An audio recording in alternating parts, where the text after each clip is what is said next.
Okay. And then this is going on YouTube. Mm-hmm. This is Okay. going on YouTube. Our voice is gonna go on you iTunes. Podcasts, all that stuff. Yeah. Yeah. Okay. Perfect. Okay. All right, everyone. I hope you guys have had such a wonderful weekend, and we're getting ready to jump into a new week. A new week means a new episode of Page from my book.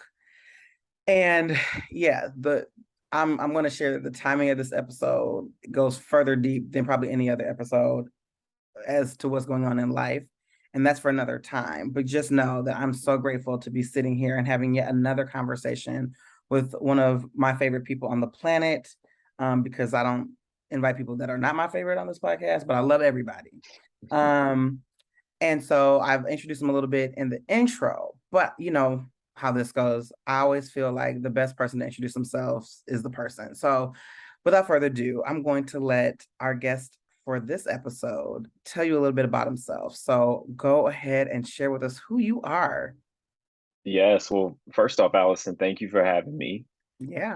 I do feel honored and blessed to know that I'm one of your favorite people on the planet. Well, my name is Brandon, and I am a husband. I'm a father, and I also am a pastor at Soul City Church. And it has been a incredible time just getting to know Allison there at Soul City, and she is honestly one of the reasons why I'm working there. So it's been a good trip for me and my wife. We've been back in Chicagoland for only about a year and a half. I'm originally from Chicagoland, moved away for a little while, but now we back. I love that. I love that. So glad to have y'all back. So, this whole season, the theme has been things I didn't see coming. And I gotta tell you, I have been so blessed by hearing what these moments have felt like. We've all had those. But I think it's just sometimes in our life, we feel better when someone else has a story and a perspective from the other side. And I Mhm. totally get that. And so, as we go into this episode today, Brandon, I'd love for you to share with everyone listening, like, what was a moment or moments for you that you were just like, man, I didn't see that coming. Can you tell us about what happened with that? And then we'll kind of dive in from there. Sure. Well, this moment for me, this goes back all the way to about 15 years old. So Mhm. when I was a teenager, I remember falling asleep to go to bed, and then waking up in the morning not being able to see. Like, well, I could see, but my vision wasn't tracking, Mm, right? So one eye wasn't tracking with the other eye. So as a 15-year-old, you immediately yell out, I can't see. I right. can't see. So I hop up, and I'm having this crazy moment, and I scare my mom to death, right? She's Yeah. like, I thought you couldn't see. I'm like, well, I mean, lady, Correct. you think I'm supposed to be articulate in this moment? Right. What what are you thinking?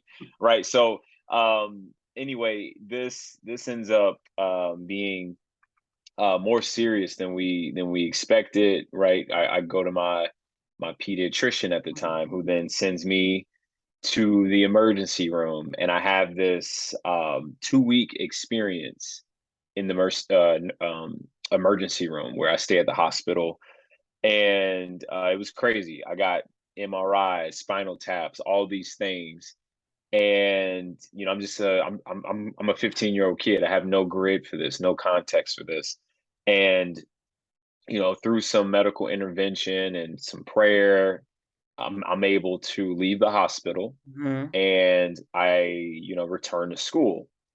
And fast forward, graduating, some years, graduating from high school, I then go to college, and I move away, and you know, live the college life, right? Like I'm going to school, and things are fine and hunky Mhm. dory. And in this time, I am being introduced to Jesus in a fresh way. I grew up in the church. I went to church 3 days a week, Sunday, Tuesday, Friday. So very familiar with the church, but it wasn't a me thing. It wasn't a thing where I actually had a relationship with God. I was more so a secret agent. Yeah. Um, 007, Yeah. was one person at church. I was a completely different person outside of that. But Mhm. in college, I began to encounter God, to come alive to this relationship with Mm. Him. And I also discovered some of my gifts that I had not really cultivated as a teenager and as a Mhm. kid, namely music and rapping and writing. So I started leaning into that in college.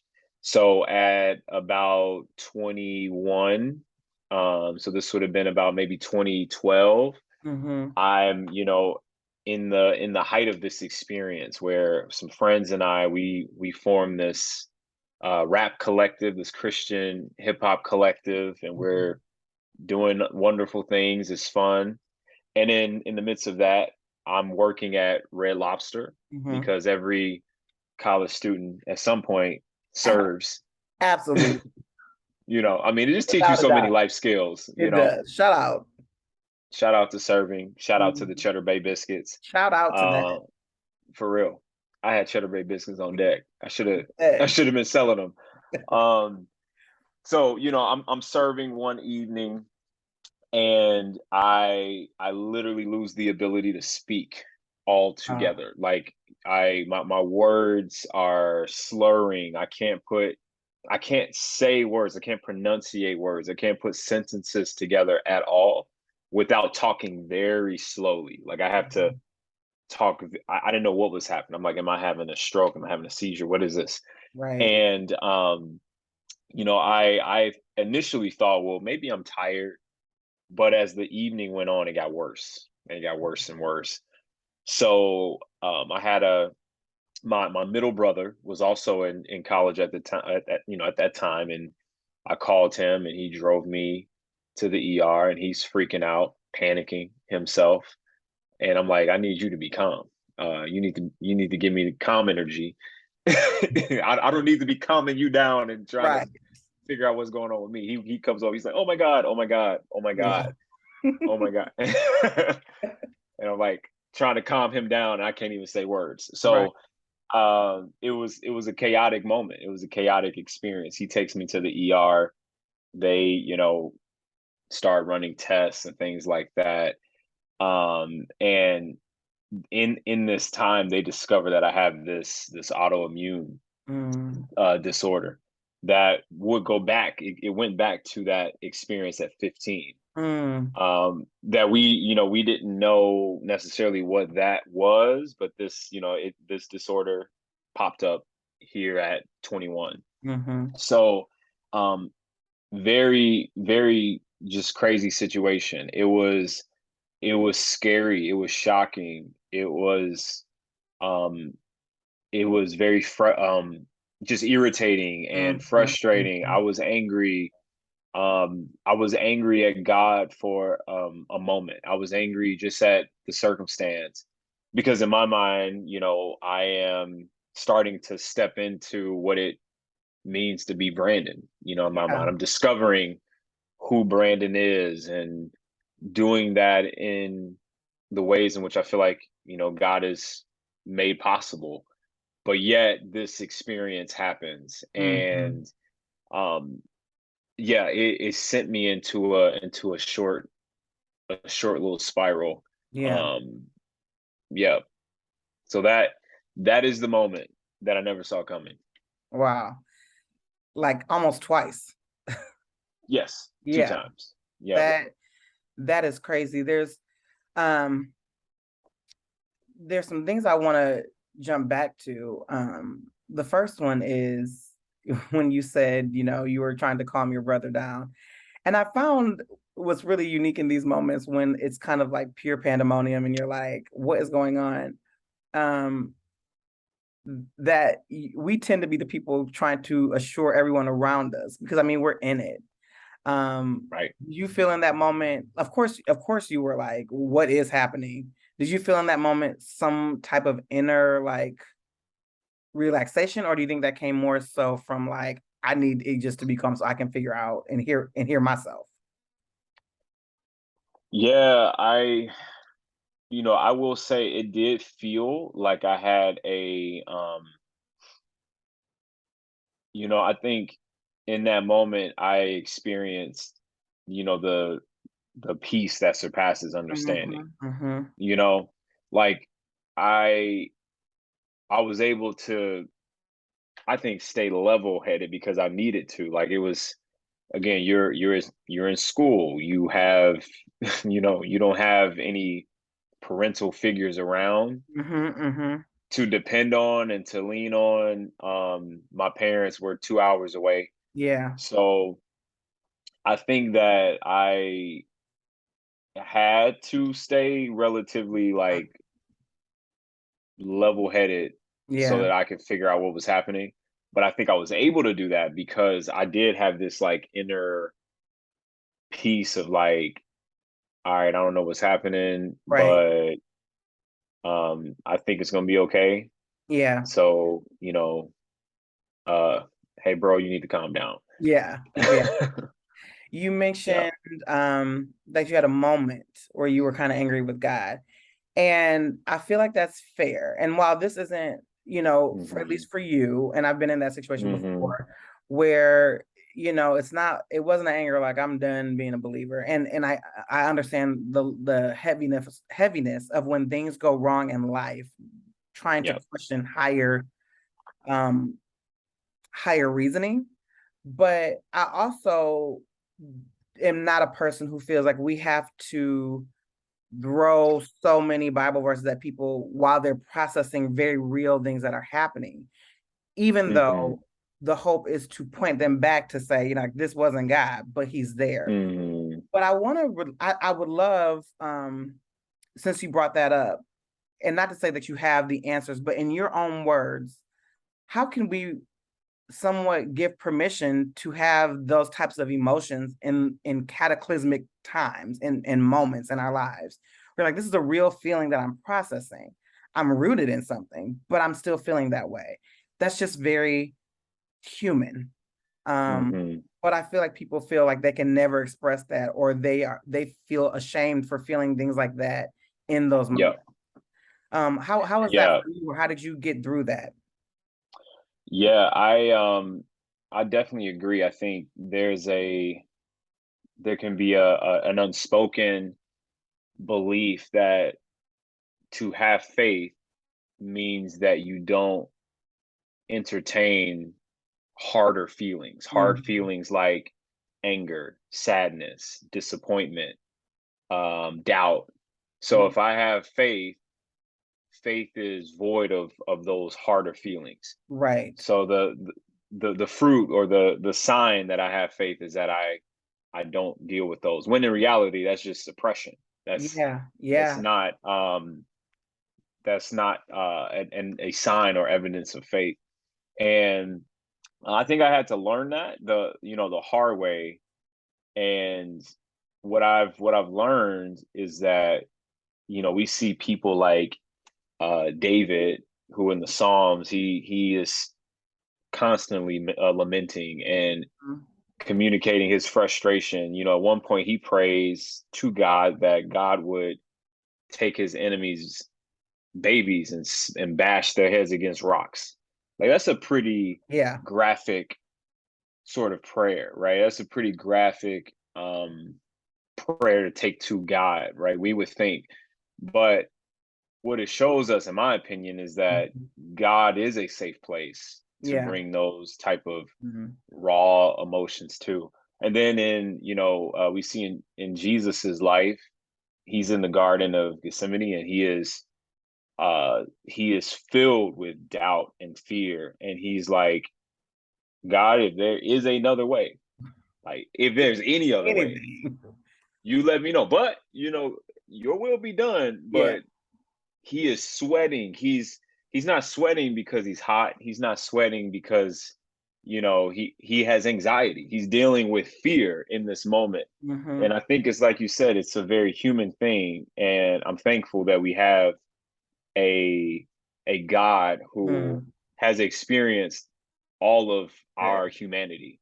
Yeah. Um, and it shows us that that those hard feelings, the doubt, the sadness, the grief, the disappointment, um, all of those hard things are not um, a sign that we have, or Mm-hmm. entertaining those things aren't a sign that we have faith, but they are part of the experience. They are part of faith, bringing them to God. Yeah, that's good. So I um I I think for me, I learned how to do that just over time. I didn't. I'm by nature a suppressor. Mm-hmm. Mm. Uh and just I'm gonna keep going, and oh, I'm okay. I'm fine. But what is suppressed will come out. It Eventually. will, yeah, and the thing is that it comes out, when you don't want it to. It Mm-hmm. comes out, you bleed on people, you you spill, Yeah. and I've had to learn that, like, oh no, I wasn't actually over it like Right. I thought. I Right. thought I was, but clearly I wasn't. Yeah. Yeah. So I think in those really hard moments, like in this moment, I had no other there was literally it wasn't even time for me to suppress. It was Yeah. the moment was so intense and so confusing and so frustrating that it felt natural for me to be like, Mm-hmm. Mm-hmm. dang God, I'm trying to serve you. Why is this happening to me? Right. Why are you letting this happen? Um and then I was then led into the thoughts of like, well, will I be able to talk again? Will I be able to rap again? Will I be able Yeah. to? So it just felt like the moment was so intense. I had no other choice. Yeah. It's Yeah. just what came out. Um, that's a very real thing. I just thought it was so powerful. And you know how we know things, but when you hear them in the moment, they just ring out. The same thing you've heard a long time. To hear them in the right moment, they ring out. That's how I felt when you said, God has experienced human in its totality. He became human through Jesus. And so Hmm. it's okay to bring him your human emotions, the anger, the sadness, and all that. He's not foreign to that. Hmm. So I thank you for saying that because I do feel like someone needs to hear that and that there's freedom in knowing that he is not a stranger to who you are and bringing Hmm. that realness to him. Yep. Um, can you, in your own words, explain from the moment that has happened? And I know it happened when you were 15 and then again at 21. Um, but from whatever incident it was, where you felt like you were in the hospital or in a situation where you're like, I can't talk. I don't know if I'm going to be able to talk again. I don't know any of this, to when you were on the other side of, okay, I'm talking now. And you have this look back. Hmm. What was flowing through your mind in the interim of the unknown of like, I don't know if this is it. I don't know if things will be the same. Hmm. Yeah. I so going back to that moment, I get this medical diagnosis, and immediately begin to consult with a doctor about treatment options and things like that. My mom and my dad, they came down. My mom stayed for a little bit, Mm-hmm. um, to just kind of help out with navigating what kind of medication will work, that sort of thing. Mm-hmm. And in that process, it was so um it was so surreal, and kind of it just was a situation that I wasn't ready for at all. Mm-hmm. Like, Mm-hmm. I never thought I would be having these conversations with doctors about medication that I would have to take every week. And Mm-hmm. so I just found myself like it was almost like I was in some sort of you know TV soap soap drama, sort of Yeah. thing. Where I was like, this just doesn't seem, this doesn't seem like real life to me This ain't right my now. story. Right. Right. This ain't my story, but I'm like, dang, this is my story. This is Right. crazy. So that's really what it felt like in that middle place. It was shock. I was still, everything started happening so fast. I think that I was still in this place of shock. And they gave me medication that helped to reverse and or to help to treat Mhm. the speech issue, and I was able to regain some speaking function. But I was told that it may not necessarily be the same. Like these sort Yeah. of situations happen with this autoimmune disorder, and stuff ain't reversible. Wow. So when it happens, you just lose it, you Yeah. know. Um, and it just kind of it remains that way. So I think I was also processing that possibility as well. Like, well, man, what you know, what is going to be the future of this? And Yeah. also, in those moments, you start to read up on the disorder or the Mhm. diagnosis. So I'm reading and I'm seeing all of the, what does the medical industry profession say? What do all the books say about this particular disease? And all this is the prognosis of this disease. This is the is your life expectancy on this kind of, with this disease. So I'm intaking all of this, Yeah. and again, it all happened so fast that I was still in this state of shock Mhm. of Mhm. like, yo, I can't believe this is happening. So it was all overwhelming. I remember when I was in that place, that there was just intense sense of being overwhelmed. Yeah. Um, yeah. So that's. About how long do you feel like it took from the moment, specifically when you were 21, like Mhm. going into the hospital to feeling quote unquote out of the woods or back to normal, or Yeah, whatever that was for you? yeah, yeah. So I would say that I had my parents who were Mhm. incredibly supportive, but also had my friends Mhm. who, like I said, we were in this season of doing cool things through this music collective that we formed. I was also a part of this college ministry that was man, mad crazy, changed my life in so many ways. So I had this community and this spiritual support system that believed more for me. Like they actually, Mhm. like, my faith, I think, was very logical at that time, because I had just walked through all these conversations with the doctors, with the nurses, and this is the medication, and this is the this is the that. So my mind is literally confined to like all of the, you know, Mhm. just here's what the doctors say, and this community of mine is like, but that's cool, but this is what God says. Yeah. And continuing to show up in my life in relational ways, but also reminding me that God is a God of miracles. He's a God of Mhm. the impossible. So I would say maybe in a couple of months, my perspective began to shift, Mm. and I began to see this as a spiritual attack, Yeah.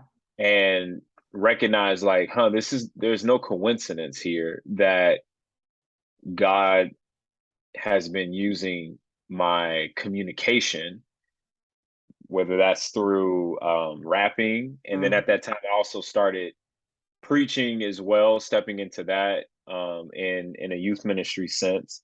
So I'm seeing God use my communication, and I lose the ability to communicate. So I Mhm. started to piece those puzzle pieces together, and to see like, oh wait, this is there's something else at play here. There's something else going on. Mhm. And if that is the case, if this is a spiritual thing, then that means that God is going to give me the spiritual, resources and authority that I need to Mhm. overcome this. So my perspective started to shift, and I also found this compassion and this new capacity for um physical healing in general, Mhm. and physical ailments started to Yeah. stand out to me. The passages of scripture where Jesus is healing the sick, I Mhm. started to see that differently. I started to see that there was a correlation between him preaching the kingdom of God and him healing the sick. That Mhm. physical healing for Jesus was um a sign that his kingdom was here. So I Yeah. started to piece those pieces together, and I'm like, oh, okay, God wants to heal. He wants to heal the sick. Yeah. He wants to heal me. He wants to heal others. And I started to lean into that. I started to press into that and pray for people to be healed. And I saw it as um a move of like spiritual warfare. Mhm. So like, Mhm. okay, I was attacked in this physical sense ever since I was 15. I've been attacked, Wow. right? Since Mhm. in this physical sense. So I'm gonna start to pray for people to be healed. Yeah. And I started to see God do incredible things. Incredible. So the first time that I saw a miracle was in um I was a small group leader for seventh grade boys Mhm. in our youth ministry at the time. One of my kids had broken his leg, so he showed Mm. up to youth group with a boot on his foot. He has a cast on, and we are in a worship moment. He's sitting down. He has his head kind of hung, and I walk over to him. I was like, "Hey, are you okay?" He's like, "No, my leg it hurts so bad. It's in pain," and he's almost in tears because Yeah. it's hurting him. So I was like, "Hey, I would love to pray for you." I don't have any, experience. I just was like, I'm gonna pray for you. So I prayed for him. I prayed that his leg would be healed, Mhm. prayed that the pain would leave. And then it was such a beautiful moment because my other seventh grade guys came over and they put their hand on his cast and they're praying Mhm. for him as well. And by the end of the night, he walked out on his cast holding his crutches Wow. because he's like, it doesn't hurt anymore. Listen. And that was encouraging enough, right? So I was like, wow, that pain left him. But in Mhm. my mind, I'm thinking to myself, the pain left him, but his leg is still broken, Mhm. which Mhm. is okay, right? I'm like, Yeah. the pain is gone. He's not in pain, Yeah. right? The God did a work there. Yeah. So this was on a Wednesday. Youth group is always on Wednesday, right? So Sunday, I show up at church. This kid is at church. His cast is gone. He's Listen. walking on his foot. Cast is gone. I was like, Jake, what happened? What happened to your cast? And he was like, man, it wasn't hurting. And I told my mom, I was like, Mom, my leg doesn't hurt. You can cut this off. And she took him to his doctor, Yeah. and the doctor did another x-ray and was, she went to bat. She was crazy enough to say, hey, my son got prayer, Yeah. and the cast, or he says that his leg doesn't hurt anymore. Hey, Um, yeah, we want to take this off. So anyway, they cut it off and do a new X-ray. His leg is completely healed. This is listen. from Wednesday Sunday. to Sunday. There's a whole broken what is that? Your femur. Yeah. I think that's the yeah, Mhm. the bone under the leg. So like that or under the knee. But Mhm. yeah, so that moment was a marking moment, and from that Yeah. moment, I was like, okay, God is doing. Out here. He does this kind of stuff. So Yeah. began to press into that, lean into that, and that was a tipping point. And all of this transpired. This was all in the same year that this happened. Yeah. Um, and also in that time, I begin to rap again, Yeah. right? Just in faith. I'm rapping with the guys again, and we're working on a project. And this project, we decide to call it the prognosis. Mm. And it is literally centered on this experience that I have just walked through and am currently walking through Mhm. at the time, right? And it captures that entire journey where, you know, one of the opening songs, the line or one of the lines in the song that is, I think it's the second track, is like, doctors tell me that my body's sick, but I don't receive it. I believe him who says that I'm healed by the cuts and the lashes on his back. And I just go in on this idea of, um, I hear what y'all saying. I Right. hear that you saying this is the prognosis, but I know what God's you gotta say. prognosis Yeah. is always redemption. His Yeah. prognosis is always healing, Yeah. transformation. And yeah, it captures that whole idea. So I would say within that project dropped in late Oc- so it was October 2013. Mhm. So I would say in the span of a year, Yeah. that that whole experience kind of turned around. Yeah. But it took a year. It was Yeah. absolutely some low moments and low points in that time. Um, but to look back and reflect on the fact that we were able to put out a project that captured Mhm. that Mhm. experience, that I was able to step into um the ministry work that I'm Mhm. still in, Mhm. because Yeah. I don't think I would be a pastor without that moment. It was also a turning point for me in realizing that I want to give my I want to give my all to Jesus, and I believe this is what it looks like for me. I know for everybody it's not jumping into full-time ministry, Yeah. but I shifted all the plans Yeah. to then go into full-time ministry, and that moment was absolutely catalytic in that. Yeah. Um, what the reason why I wanted you to even say that time, and then you added so much more, so I'm gonna bring that back in because I'm glad you did, is because I do feel that we want things right now. And we want God to Mm, move right now. And that's not to say he can't move in the now moment, as he did for the seventh grader that you prayed for. Um, but there's a time that we can't allow our faith to get smaller because the time isn't happening where we when we wanted it to be. That's number one. Number two, one of my favorite stories, I believe it's Mark 2 with the four crazy friends. mm, Um, who were like, yo, we about to just cut a hole in this roof and drop you back down right, here so you can get what right. you need. And you spoke about that, your family and your friends being that for you. And I love Mark too, because I always tell the Holy Spirit, I want to be one of those friends who just like, yeah, no, we're not gonna accept that. What we need to do next.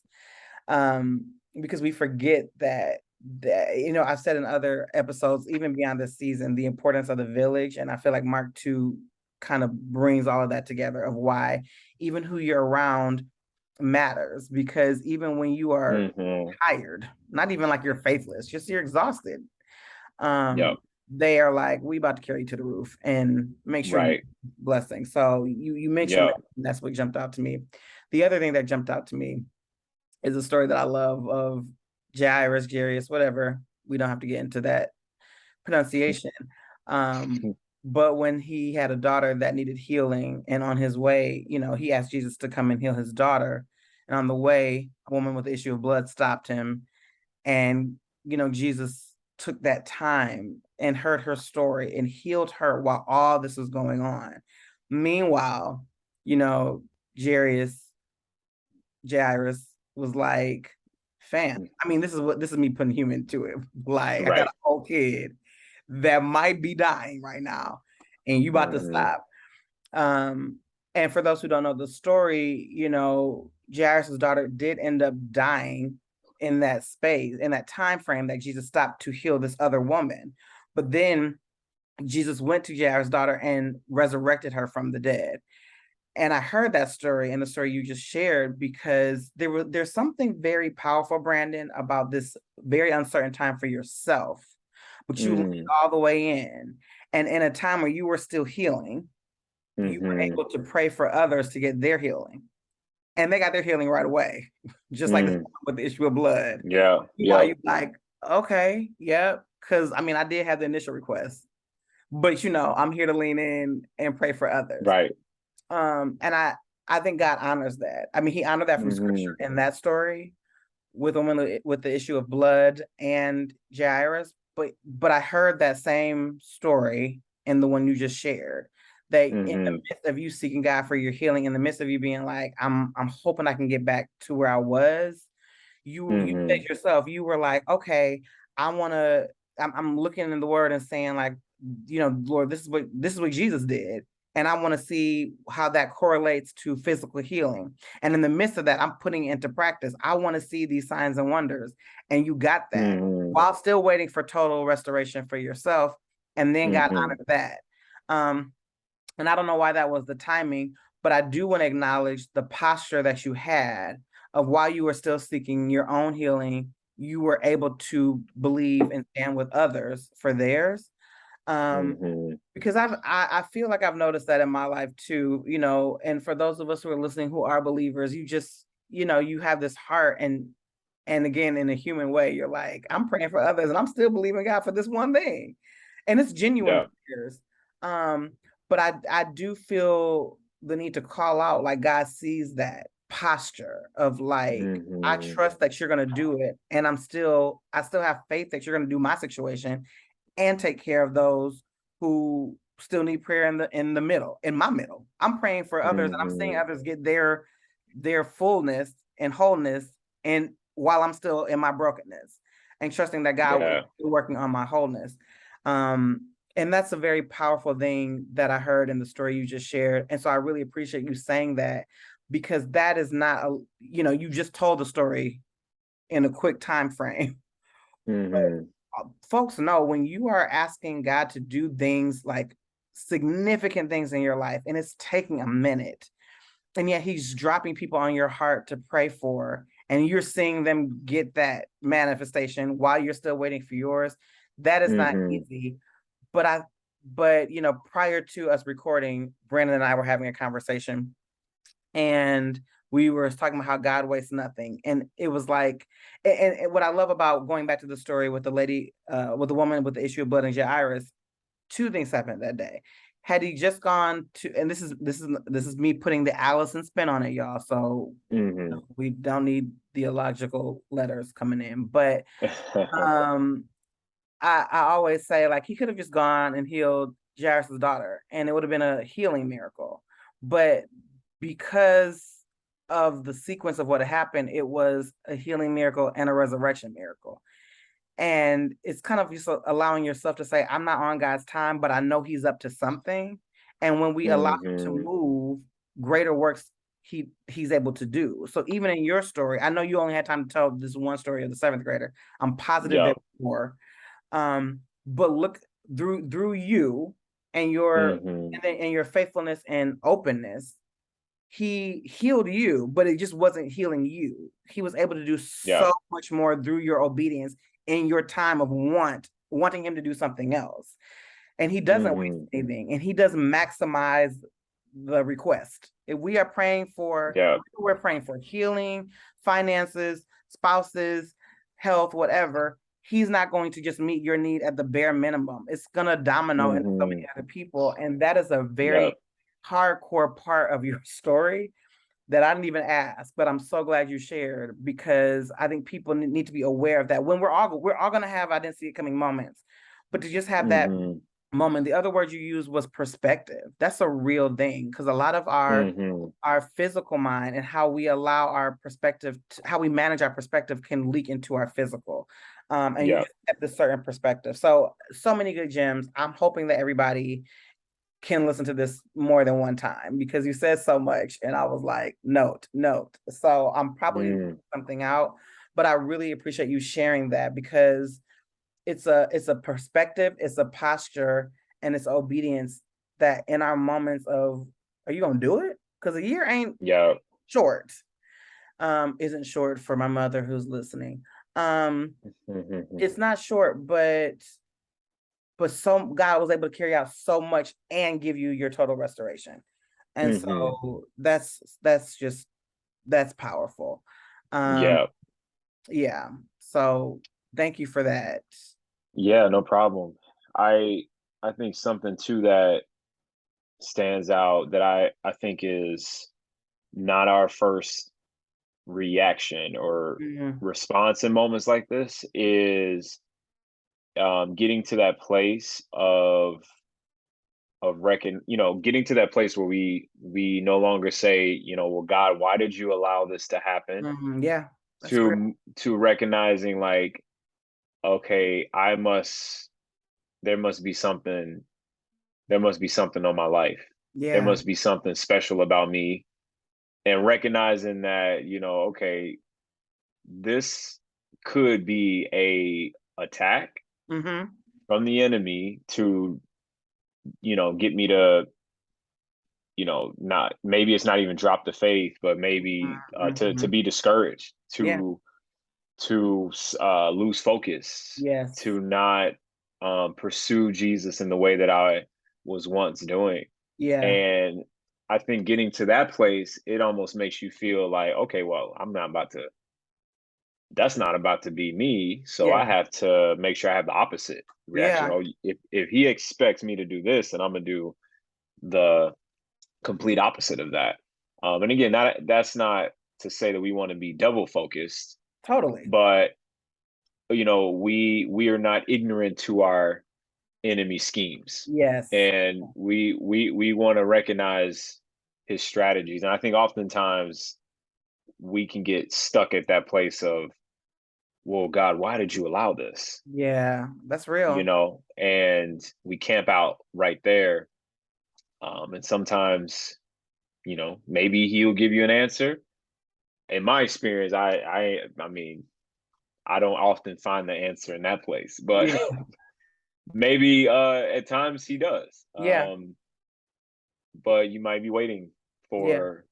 for some time, Yeah. you know. So, Yeah, that's good. And knowing that even in that wait, it's not a dormant wait, it's an active wait. Even if we're not aware of what he's doing, it's not a moment of just silence and void. It's full. It's very full. mhm, Um, yeah, right. wow, wow. That was so awesome. Brandon, I appreciate you sharing all of that. You had so many good points that I think a couple of us can chew on for a minute, but it's extremely real. And what I love is to know Brandon now is to know that he is a dynamic communicator and he brings forth the word, whether that is through talking on stage in auditoriums in front of thousands, or if it's creating music. And he's a dope lyricist. I'm not just saying that because he's here. He just really is. Um, I mean, he got bars. I ain't gonna lie to y'all. He got mad bars. Mhm,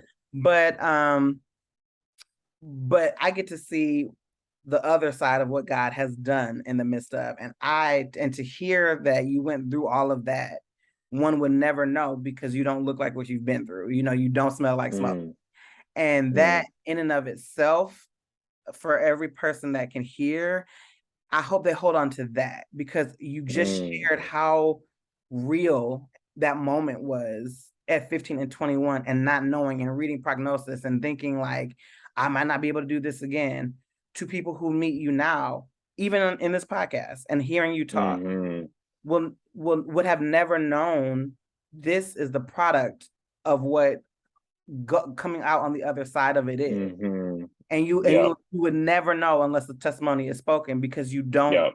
look like what you just shared with us. Mm, So thank you for giving us a peek into that, because to know you now would be unbelievable. To even we would never go there because you have no traces. mhm, um and so we're grateful to see what total restoration looks like in real life. So listen, with that being said, before we end this episode, I have been asking every guest, I am asking every guest to share with us their favorite character, either from a television show or a book. and whether it's their favorite or not, but you just appreciate their character, the arc of their character story, and how they've come through or overcome something. What does that look like for you? Who is that for you? You know, I have to go with the Fresh Prince because, Okay. you know, just why not? Yeah, why not? But I loved the show so much that, back when we had ringtones, that was my Mhm, ringtone. of course. Yeah, it was the anthem that would go off when I was in school. I'm like, oh, let me silence my phone.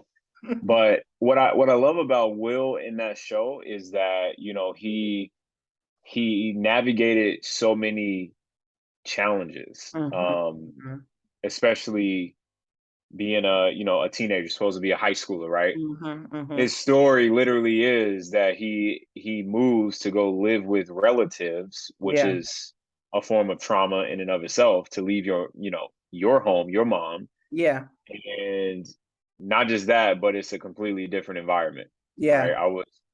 I'm from this area that is, hood, and I'm moving to this rich, like, how do you even function in that? I can't right.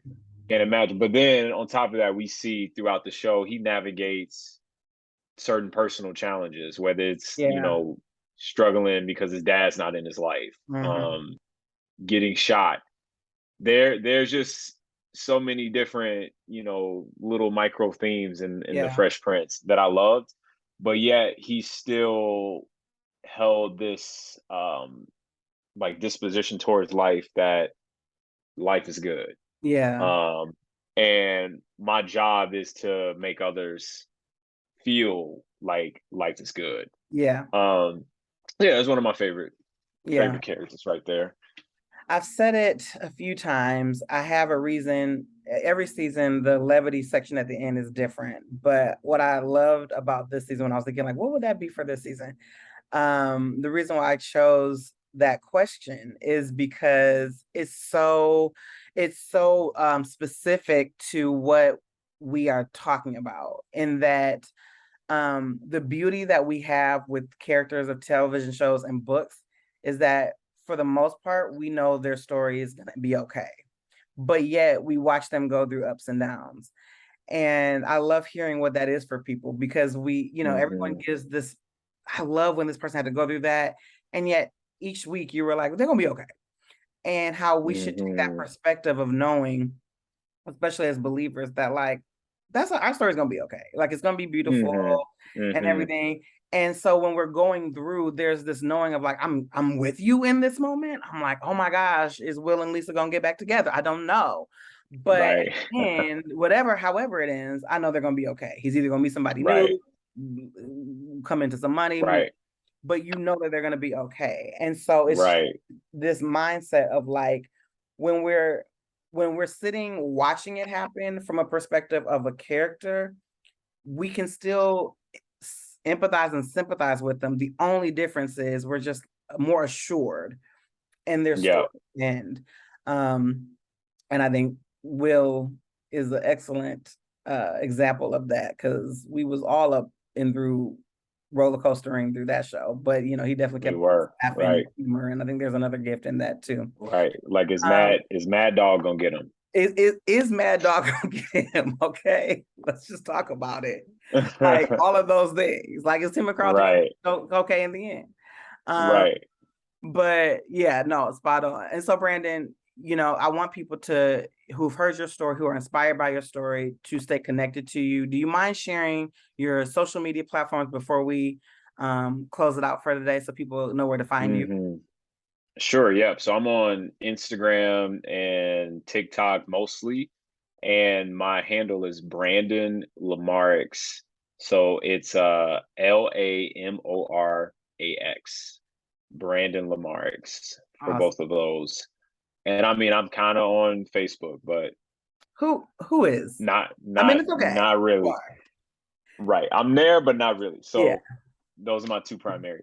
Awesome. Okay, I'll make sure to put that in the description. Y'all go follow Brandon at Brandon Lamarx on all social platforms, specifically TikTok, Instagram, and Facebook asterisk. So don't expect massive new Mhm. content on the book, Right. but make sure you Right. follow him, because this is what you heard today was truly just a small glimpse into what Brandon brings in his calling and his passion and his purpose.